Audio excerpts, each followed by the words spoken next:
ఇక్కడ చూస్తున్నారు, ఇది ఒక AC compressor motor. Company label కూడా చూడండి. దీంట్లో ఆయిల్ అనేది ఎలా రిమూవ్ చేస్తున్నారో ఈ వీడియోలో మీరు పూర్తిగా చూడొచ్చు.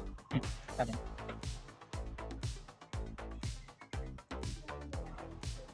ఆయిల్ తీసేటప్పుడు ఒక గ్లాస్లో కానీ చిన్న బాటిల్లో కానీ తీసుకోవాలి.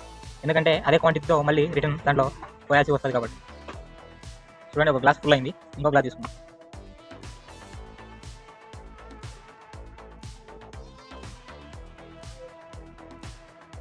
ఇంకో గ్లాస్ ఆల్మోస్ట్ నిండొచ్చింది, ఇది కూడా నిండింది. ఇక్కడ కంప్రెసర్లో కూడా ఆయిల్ ఇంకా ఉన్నట్టుంది. ఇంకో చూద్దాం, ఇంకో గ్లాస్ ఉందేమో. మన దగ్గర చిన్న బాటిల్ ఏదైనా ఉంటే బాగుండు, ఏది లేదు కాబట్టి ఈ గ్లాస్ అనేది సరిపుచ్చుకుందాం.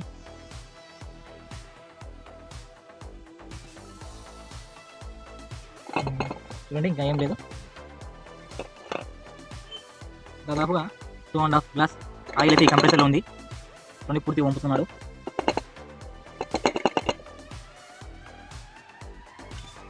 చూడండి, మొత్తం 2.5 గ్లాస్లో వచ్చేసింది ఆయిల్ మొత్తం. ఇంకా ఏం కూడా ఈ కంప్రెసర్లో ఆయిల్ అనేది లేదు.